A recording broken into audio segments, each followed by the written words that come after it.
Hello, everybody. My name is Christina for Positive Change Counseling. I have Archie here behind me to fact verify for me if you're not believing any of this.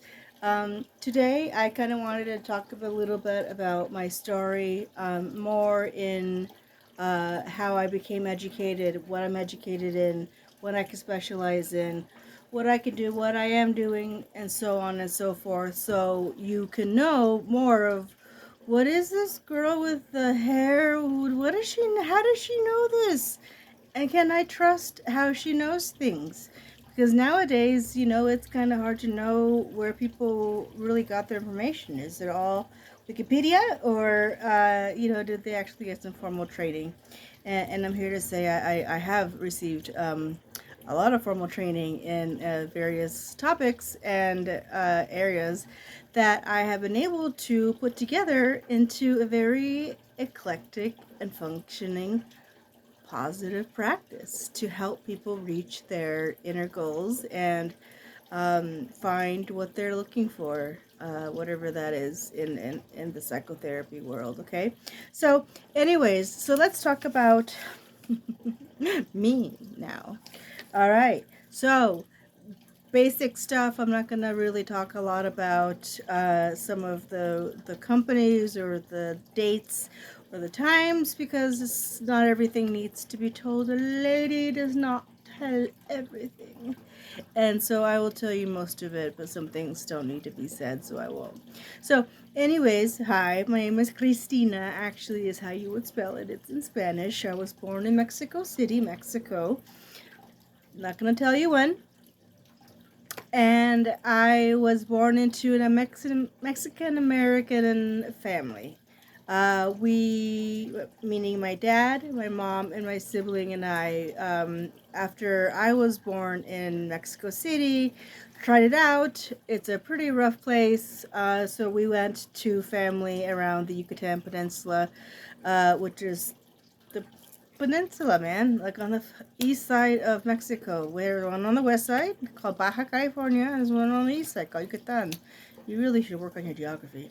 Anyways, I was born there, and after a while, after being in Mexico and my dad trying it out in business, and my parents as a new family kind of sorting things out, we moved to the States because my dad is from the States. And so that's how I become a literal Mexican American, because I have dual residency as a Mexican and I have dual residency as an American. And this happened a long, long, long, long time ago when the laws were very different about immigration.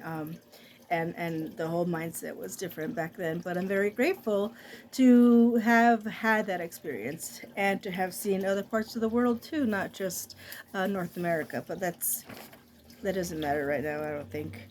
Um, so I guess starting off, like family, yeah, I don't want to bring them down into the mud. I don't want to do that. I respect them and I love them.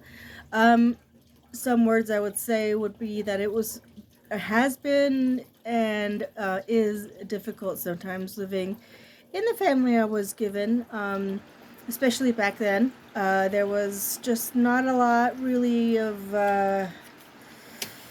much, and my parents, they did their damage. I don't want to really, again, like I said, drag them through the mud, but let's just say my sibling and I's childhood was a little challenging. And so, what I ended up doing and finding my reprieve in was dogs and nature and science, and helping other things. I'd sit by the pool and just save all the bugs that I could that were floating by. And I'd have a cemetery for the bugs that died in the pool. And, so fair, since I was a very, very young kid, I think it's very clear sometimes that we have signs that show us what we're probably going to be doing further on. So anyway, so I got an education. That was very helpful for me, at least. Okay, this is my protocol, not yours. So this is my story. You don't have to copy it. You don't have to compare yourself to it. I'm just telling you how I'm how I got where I'm at, I guess, basically, really quickly. So, anyways, in school, I had to learn English really quickly. They thought my sister and I were very not educated because we couldn't figure out what some of the things were, like snowing and skiing and things like that, because in Yucatan you don't ever see ice or winter. It's Gulf of Mexico, it's a pretty cool place actually. But anyways, so I basically had myself and I had the dogs. I had the safety of hiding in the backyard. Um, and that's how I survived. And I was also diagnosed with a very serious disorder that we didn't know I had until college. It's called Ehlers-Danlos syndrome. I have the vascular type, which isn't really the best one, but I'm still here, right? That's what matters. Gone through some stuff, but now I know more about what's causing the stuff that's going on in my body. So, anyways, elementary school, I was a nerd because I couldn't really move my body. So I was like, I'm gonna use my brain and I'm gonna use my hands. And so I excelled at mathematics. I won numerous different levels of spelling bees and competitions and not stupid, undo that wording. I enrolled in a lot of academic programs. I did the science fairs usually every year. Of course, science and math were sort of my favorite subjects, and I would kind of help other people out because it's not something for everybody. And so I was able to get through elementary school, like straight A's honor rolls. Middle school, mostly straight A honor roll, and then we moved and my family moved, and it was just at that age of my life, I had had enough of the family dynamics and acted out and found some friends that were also having some struggle in their family lives, and we kind of clung to each other. I think it was more negative than positive, but in the end, I did find a bunch of people who had also struggled through whatever their struggle was, and their one connection was that they wanted to get better. And yeah, being in that group was really good for me. I learned a lot of good things and also learned, other group things. But in the universe, I needed it at that time because I needed a mentor. So that's when the story kind of begins. The backup stuff, the schooling stuff, like, yeah, I got the grades. But the mentoring happened because I knew what it was like to be belittled, minimized, abused physically, emotionally. Well, there's, the spiritually. Thankfully, I wasn't abused sexually, but the abuse never stopped, and it was from a lot of areas, and none of them really ever saw what they were doing to others. So either way, I figured out, by helping these kind of people also who were going through similar situations, I ended up helping myself out too because for me at least, I had to really walk my talk. And so I spent 8 years of what I call service to young people who were recovering from substance abuse, alcoholism, or adult children's of alcoholics, etc., etc. Um, then I graduated college with a biochemistry degree. I was very, very, very sick. I was in a wheelchair and scooter and had to only take one or two classes at a time because I didn't have, my body was just shutting down. And we were just barely learning what Ehlers-Danlos syndrome even was. And so I was scared.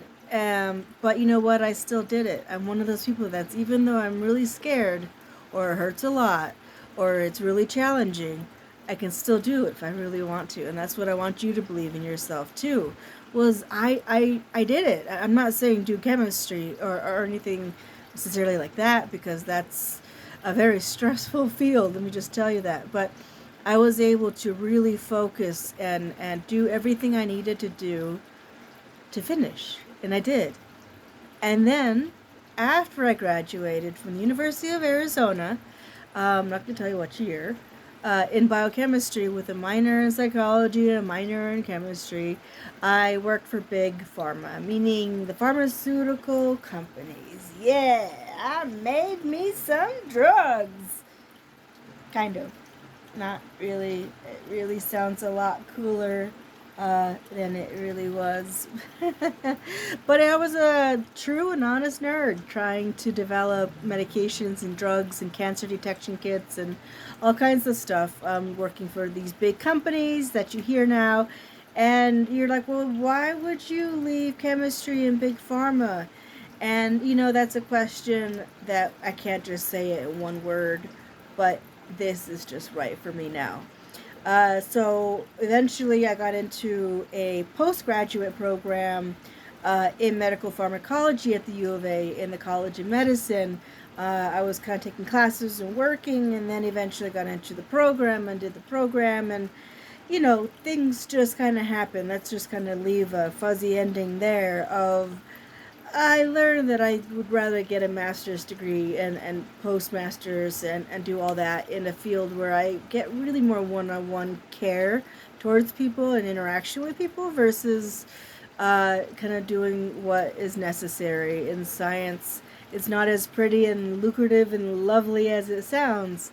But you know what? I've been able to use all of my science, even get my own chemistry, biochemistry, organic chemistry, all that kind of stuff in my practice. And I opened my practice because once I started working in behavioral health, I started with at risk kids, the highest risk kids that, the city has been really struggling with. And I'm like, hey, bring it on. And I don't know what I was able to do for those kids. I hope I was able to at least show them that it is possible to move past abuse and it is possible to find meaning in your own life, even if it didn't quite turn out the way you expected it to. Okay, so anyways, I enjoyed working with the kids. It was so much fun. I somehow don't like kids, but I really do like kids because I hang out, hang out with them, but I work well with them in a clinical setting. So I moved to Denver again. I've lived there a few times and worked in some really, really dark places that most of us have never even heard of. Places where people don't leave and they don't really get out sometimes, and they don't even know where they are. And that's who I was able to really learn a lot from. That really humbled me because I really, really, I've seen mental illness my entire life in family, in partners, in myself, in even dogs can get it, but let's not go there. It's not something I've not used to. It's something I've been used to since before I was even born, to be honest with you, in the womb.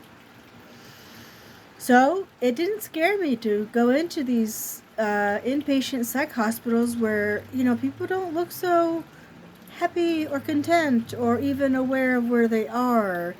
And, you start to question what is humanity, what is life, and damn, I have it good compared to some people. Um, and I ended up realizing, people don't see these worlds and often think of mental illness as, oh my God, they're dangerous. And that's so far from the truth. And so I wrote and published a trilogy, the for over 400 pages each. People so far seem to like him, but I'm not going to boast about how awesome it is. And it's a story about how mentally ill, because there's a word for everything, are also human and deserve humane rights like honesty, dignity, integrity, love. So it's kind of a cool book, I think. But of course, I wrote it, so a little biased. All right, let me finally get to the shut up part. So basically, after I got my second master's degree in therapy, I got the EMDR certification from EMDRIA, EMDRIA. It's the International Association for EMDR therapists. And EMDR is eye movement desensitization reprocessing therapy. It's for, dark traumas mostly, but it can be used for a lot of things. And I've been really fortunate to be able to see some beautiful changes in people every single time I use the EMDR machine and do kind of the protocol and just kind of get understanding what trauma-informed care is. That's what I do, like trauma-informed care, meaning a lot of people don't understand what happens when you or anybody is put into an environment of constant stress. I mean, not just stress of like the work life, but real psychological stress can crack, break, bend, alter your psyche. And what I do, and I love doing it, and I do it my way with the animals, with all the things that I've learned in my life of traveling the world, of meeting different people, suffering it through myself, especially, or seeing it in other people. I'm here to just be as much service as I can, and pay back kind of what I've learned, and educate people on what they don't know that could possibly really help them. And so, yeah, I have books. I got TikTok. I got YouTube for all those young people out there that don't really do it anyways. But I don't have social media of my own because I don't want interaction. I want to be seen only as a professional. I don't want to really interact besides outside my clinical practice because I really do take my license seriously. But it is working here, owning this practice, starting it from scratch by myself without a loan, by just working hard and dedicating myself, even though I only have a few hours a day, even though I'm in excruciating pain normally, even though I've had numerous surgeries and issues because of the vascular Ehlers-Danlos syndrome. I feel like I finally found my niche, and it feels good. It feels good to take the bumps and the failures and the lumps in the road and make it into a beautiful journey. Okay, so I just wanted to tell you that's really honestly my clinical, educational, didactic, post didactic. I worked for the Red Cross for 3 years. Not worked for them, I volunteered for them for 3 years by teaching first aid and CPR. And AED back then, those were taught. It was an 8-hour course, and I would teach them for 3 years. Not every weekend, but I would teach a bunch of people when I was only like 21. I think when I was doing it, I was pre-medical at the U of A. I was doing biochemistry because I was hoping to get into to do medical school, but then my body said, "No, you're not." But anyway, so I volunteered a lot. I didn't realize how much I really needed it. I needed it. They needed it too, but I really needed it. So I volunteered to teach for the Red Cross and be of service and go to their events and really spread the word of safety and health. And I learned a lot about, how to do first aid. I taught it for animal lovers too. Of course, that was fun with these stuffed, cats and stuffed dogs. But there's some of us that really do treasure our pets and would love to know how to help them if we really need to. I also did, I was a big sister for a little while at the Big Brothers Big Sisters here in Tucson. Went on to mentor a refugee family through another organization here for refugees. It's beautiful. I'd never heard of it. It was an amazing experience. Again, for all of us, hopefully.